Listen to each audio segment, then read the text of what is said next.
بسم اللہ الرحمن الرحیم۔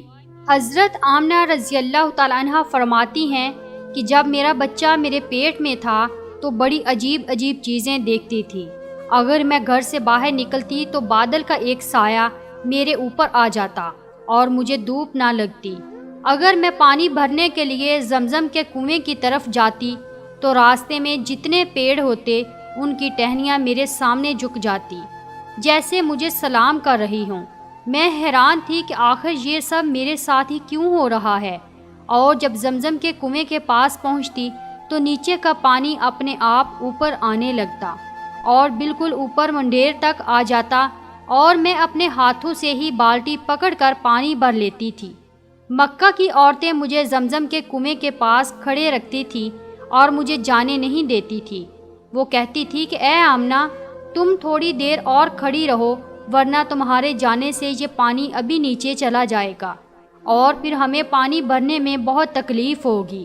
اسی طرح حضرت آمنہ رضی اللہ تعالیٰ عنہ فرماتی ہیں کہ میں عورتوں سے سنا کرتی تھی کہ جب بچہ پیٹ میں ہوتا ہے تو ماں کو بہت زیادہ تکلیفیں جھیلنی پڑتی ہیں، کبھی ہاتھ پاؤں میں درد، کبھی سر میں درد، کبھی الٹی ہونا، کبھی بخار ہونا اور کبھی چڑچڑا پن۔ یہ ساری باتیں سن کر مجھے اپنے بارے میں بڑی حیرانی ہوتی تھی کہ مجھے تو ان 9 مہینوں میں کوئی ایسی تکلیف دیکھنے کو نہ ملی، یہاں تک کہ جب تک میرا بچہ میرے پیٹ میں رہا تو میرے سر میں درد تک نہ ہوا۔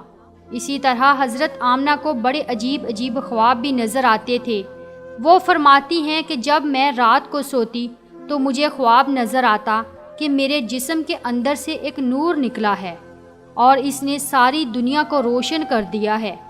یہ سب دیکھ کر مجھے یقین ہو چکا تھا کہ میرے پیٹ میں جو بچہ ہے وہ واقعی عام انسان نہیں ہے۔ حضور صلی اللہ علیہ وسلم کے دادا حضرت عبد المطلب دن رات کعبے کے پاس جا کر کعبے کا غلاف پکڑ کر اللہ سے رو رو کر دعائیں کرتے، یا اللہ، میرا بیٹا عبداللہ تو اس دنیا میں نہیں رہا لیکن اس کے گھر ایک بچے کی پیدائش ہونے والی ہے، یا اللہ اس بچے کی حفاظت فرمانا اور میرے عبداللہ کی نسل باقی رکھنا۔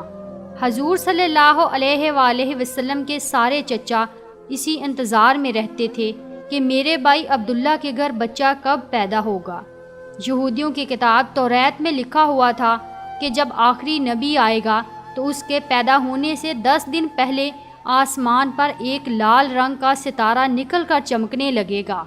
تو جب حضور صلی اللہ علیہ وسلم کے پیدائش کے 10 دن بچے تو آسمان پر وہ ستارہ نکل آیا۔ اسے دیکھ کر یہودیوں میں بھگدڑ مچ گئی اور ان کے عالموں نے سارے یہودیوں کو جمع کیا اور کہا، دیکھو آسمان پر لال تارا چمکنے لگا ہے، اس کا مطلب ہے کہ وہ آخری نبی آنے والا ہے۔ جا کر معلوم کرو کہ اس وقت مدینے میں کس کے ہاں لڑکے کی پیدائش میں 10 دن بچے ہیں۔ یہودیوں نے جا کر مدینے میں معلوم کیا تو وہاں بہت سی عورتیں حمل سے تھیں، لیکن ابھی کسی کا وقت قریب نہیں آیا تھا، کسی کے 2 مہینے باقی تھے تو کسی کے 4 مہینے۔ ان یہودیوں نے آ کر اپنے عالموں کو بتایا کہ مدینے میں ایسا بچہ پیدا ہونے والا نہیں ہے، تو ان کے عالموں نے کہا کہ اب مکہ میں جا کر دیکھو۔ تو سارے یہودی مکہ پہنچے کہ وہاں کسی کے گھر بچے کی پیدائش ہونے والی ہے۔ ان لوگوں نے بتایا کہ ہاں، یہاں مکہ میں 5 عورتیں ایسی ہیں جن کے گھر بچے کی پیدائش ہونے والی ہے۔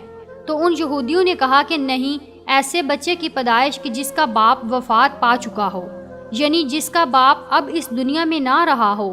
لوگوں نے بتایا